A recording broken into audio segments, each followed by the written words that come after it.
नमस्कार दोस्तों, आइए हम बात करते हैं सऊदी जवाजात की तरफ से आए हुए कुछ नए अपडेट के बारे में। कुछ लोगों का सवाल था कि क्या अगर पासपोर्ट एक्सपायर हो जाता है तो उस पे जो है इकामा रिन्यूअल किया जा सकता है कि नहीं किया जा सकता है बाहरी लोगों के लिए। तो इस पे सऊदी जवाजात ने स्पष्ट किया है कि अगर आपका पासपोर्ट एक्सपायर हो गया है तो आपका इकामा नहीं रिन्यूअल किया जा सकता है, नहीं बनाया जा सकता है।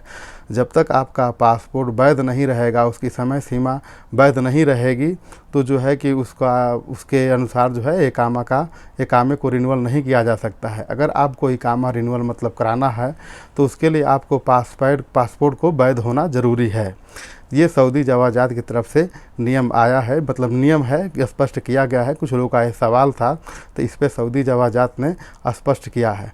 हाँ, कंपनी वालों के लिए ये नियम है कि अगर वो अपना जो है इकामा 3 महीने और 6 महीने के लिए, सबसे कम अवधि के लिए 3 महीने 6 महीने के लिए वो बनवा सकते हैं। उनके लिए मतलब कंपनी के लिए जो है सऊदी जवाजात ने स्पष्ट किया है कि बहुत लोगों को जैसे 3 महीने रहना होता है, 6 महीने रहना होता है, तो उसके लिए बाकायदा जो है कि अपना जा करके वो 3 महीने से लेकर के 6 महीने तक का जो है अपना इकामा रिन्यूअल करा सकते हैं। लेकिन दोनों कंडीशन में देखिए पासपोर्ट का वैध होना ज़रूरी है। अगर आपका पासपोर्ट एक्सपायर हो गया है तो उस स्थिति में जो है आपका इकामा रिन्यूअल नहीं हो सकता है।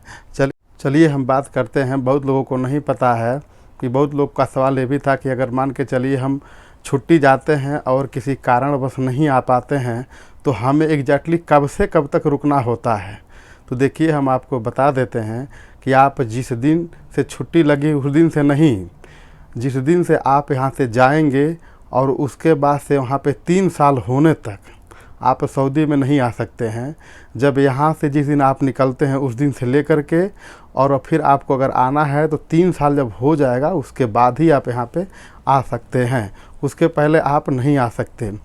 अगर आपको आना है तो आने के लिए आपको उसी कपील के पास जो है उसी वीज़े पे 3 साल के अंदर में आप कभी भी आना चाहें, जब भी आना चाहें तो उस कपील के पास आप आ सकते हैं, लेकिन दूसरे के पास आप नहीं आ सकते।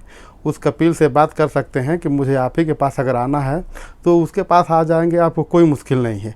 वो 3 साल के अंदर आप जितना दिन चाहें उसके पास आके आप जितना मतलब 3 साल के अंदर कभी भी आप चाहें तो उसके पास आप आ सकते हैं, जितनी बार चाहें उतनी बार आ सकते हैं। लेकिन दूसरे कपील के पास दूसरे वीज़े पे आप 3 साल के अंदर नहीं आ सकते। तो ये बहुत लोगों का सवाल था, तो हमने सोचा कि चलिए स्पष्ट कर देते हैं। बहुत लोगों को नहीं पता होता है कि मतलब 3 साल के अंदर हम सऊदी में आ सकते हैं कि नहीं आ सकते हैं। सऊदी में 3 साल के अंदर दोस्त आ सकते हैं, लेकिन आप उसी कपील के पास आ सकते हैं, दूसरे कपील के पास नहीं जा सकते हैं। आपको अगर दूसरे कपील के पास जाना है तो जिस दिन आप यहाँ से गए हैं, जिस दिन छुट्टी लगी उस दिन से नहीं, जिस दिन आप यहाँ से गए हैं उस दिन से लेकर के और 3 साल तक होने तक आप नहीं आ सकते दूसरे कपील के पास, दूसरे वीज़े पे।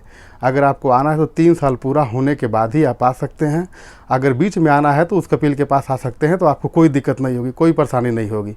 वो कपील अगर चाहेगा तो जिस वीज़े पे आप थे पहले उसी वीज़े पे आप आराम से जो है फिर वो कपील आपके उसी नाम से वीज़ा निकाल देगा आपका। फिर आप जाके ऑफिस में आप वीज़ा लगवा सकते हैं। वीज़ा लगवाने के बाद जो है आप आराम से उस कपील के पास आ सकते हैं, आपको कोई दिक्कत नहीं होगी, एकदम नॉर्मली आ जाएंगे, किसी प्रकार की परेशानी नहीं। लेकिन अगर दूसरे वीज़े पाएंगे तो वही 3 साल आपको रुकना पड़ेगा इंडिया में। 3 साल के बाद ही फिर आप जो है सऊदी में आ सकते हैं। चलिए, अगर इसी प्रकार की किसी खबर की अगर आपको ज़रूरत होगी तो हम आपको तक ज़रूर पहुंचाएंगे। आप हमारे वीडियो को देखिए और सब्सक्राइब करिए, लाइक करिए कि जैसे नए नए अपडेट के बारे में हम आपको जो है वीडियो बना के दिखाया करें। जय हिंद दोस्तों।